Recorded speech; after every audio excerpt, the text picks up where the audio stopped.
Space. The world of stars that lights up our skies. The seemingly infinite expanses of planets that lie on the outskirts of this small blue ball that we call Earth. Humanity has always strived to reach these outskirts of the cosmos, to bathe in the warmth of foreign suns, and to lay sights upon the galaxies that blink in and out of existence.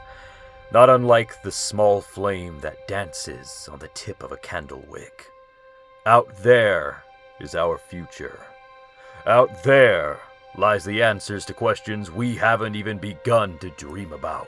The uncharted territories that lie outside of our very stratosphere, which we can only begin to imagine in the realm of our own fiction.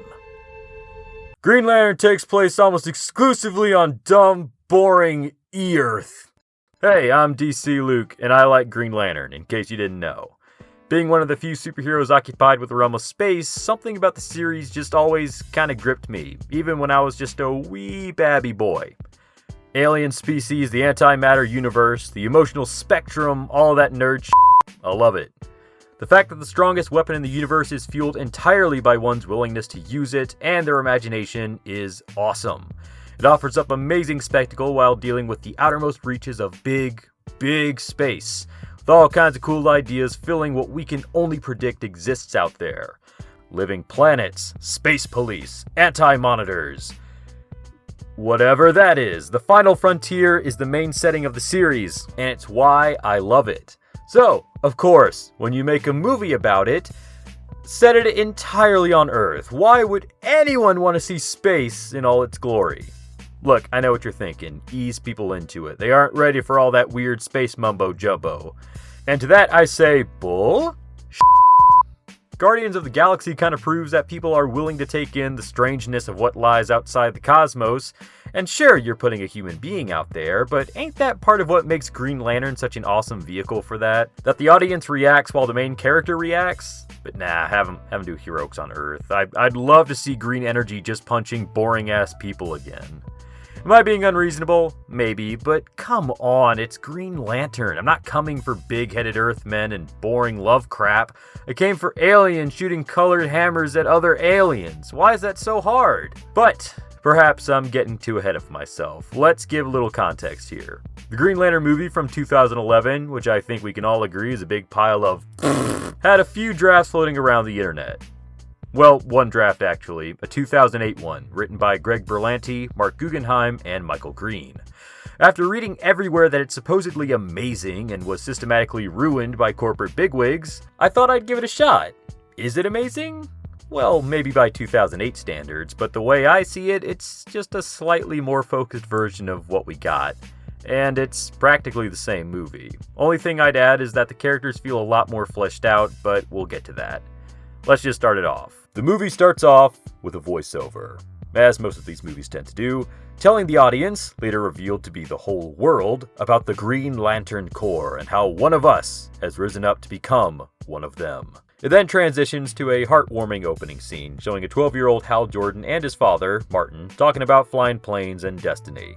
Touching stuff. And we get to see Hal's excitement later on as his father test pilots a new Saberplane model, before it goes wrong and he dies in a fire, though the script makes it a lot more heroic when he dies, trying to save as many civilians as possible before he ultimately crashes and dies. It's actually pretty touching because instead of just having Hal freak out with explosions like in the movie we got, the scene actually gets callback several times over, with this scene and present-day footage jumping between each other at certain points, just to show how Hal grows from this. Kind of wish that stayed in the original movie, but what are you gonna do when executives decide to cut it up to shit? Anyway, movie continues on in the same way. Abin-Sur crash lands on Earth after a run-in with the main villain of this feature, Legion, who might as well be Parallax in this. And he does become Parallax in the final product, so it's just a yellow cloud monster thing. It's fine, it's fine. Abin-Sur crash lands and calls out for someone worthy to take his place, someone brave and without fear. which is just what Hal Jordan is, the test pilot that sleeps with yoga instructors and tries to escape when their boyfriends come a-knockin'. Hal does just that, and manages to make it to Ferris Aircraft, where he, along with a few other pilots, are set to test out the capabilities of unmanned fighter jets. He's not really supposed to take them offline, you see. Just test how much better they are than actual pilots, but being the cocky fighter he is, he puts them out of commission, pissing off Carol and her father, who have spent countless numbers of years developing these things to save further lives of other pilots. Movie continues on the same way. Hal returns to his parents' house for his nephew's birthday and hangs with him for a little bit, showing us what a good guy he is and how much he's trying to be like his own father. Before this, however, we actually get a view of the Green Lantern ring traveling the Earth looking for a suitable replacement to Abin Sur. It hovers over several contenders, flying by a certain glasses-wearing reporter at the Daily Planet, and even shows a small cameo to Guy Gardner before finding and choosing Hal Jordan, lifting the pilot's car, eerily similar to the Jack Black movie, and whisking him away to Abin Sur's crash site. The alien tells Hal about the Green Lantern Corps, and then promptly dies. Hal tells his buddy Thomas Kalmaku about the incident, buries Abin Sur, and the two salvage the remains of his craft.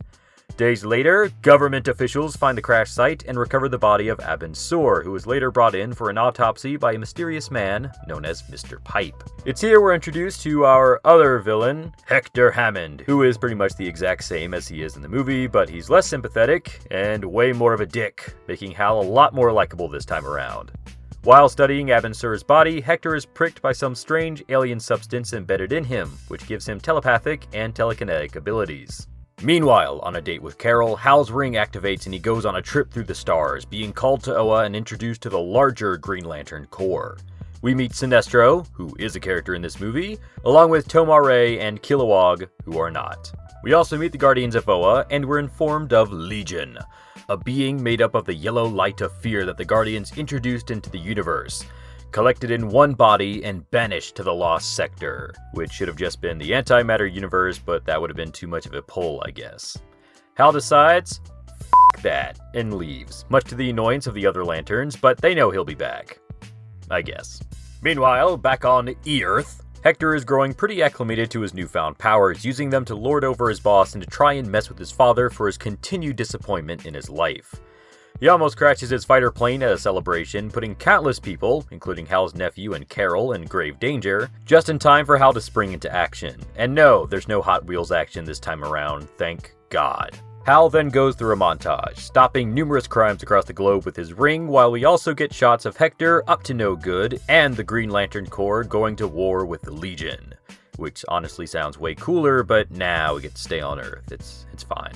Hector finally confronts his dad at the Smithsonian Museum, lifting him up in the air while Mr. Pipe and his troops storm in to confront him. In the crossfire, Hector's father is killed, but not before he tells his own son how much he truly did love him, filling Hector with regret, and then rage at everyone other than himself. He attacks Mr. Pipe and his troops before Hal steps in to save the day. Even his powers are barely enough against Hector, however, and soon he uses his telepathic abilities to find out just who he is, finding out about Carol Ferris, Abin Sur, and how Hal was chosen by the Ring, linking Hal to what happened to him. Hal leaves Earth and seeks counsel with the Corps, who have managed to capture Legion at the cost of several lives. Sinestro uses this opportunity to try and craft a yellow ring of fear to combat future threats like this, and Hal tries to plead with the Guardians to help save Earth from Hector.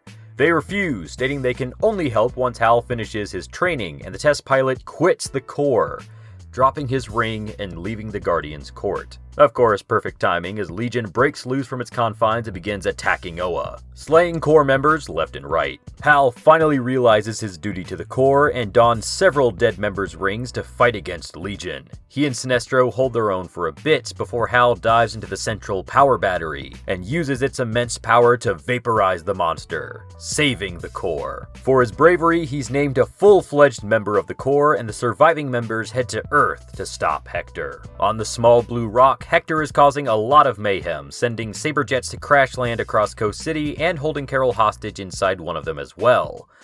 Hal arrives and Hector says he's going to kill her, but not before Hal offers his ring for her life. Hector agrees, even though he's a big fat liar, and sends Carol to die anyway while he slips on the ring. Fortunately, he doesn't have the willpower to wield it, and it ends up frying him into a comatose state, unable to do anything really. Hal gets the ring back, but there's no more juice left, so he has to use a fighter jet to save Carol. As he does, the two free fall to the ground where they share a passionate kiss. And I shit you not, the power of love recharges the ring. The day is saved, and Earth finally knows about life beyond the stars.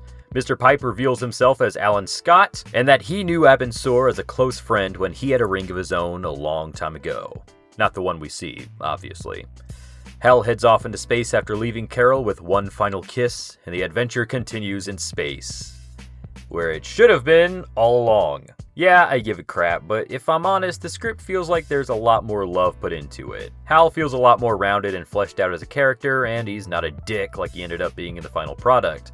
The two plots between Hector and Legion don't feel entirely blendable, but they're less clashing than what we got in the final product. On the whole, though, it's not much different from what we got. It just feels tighter?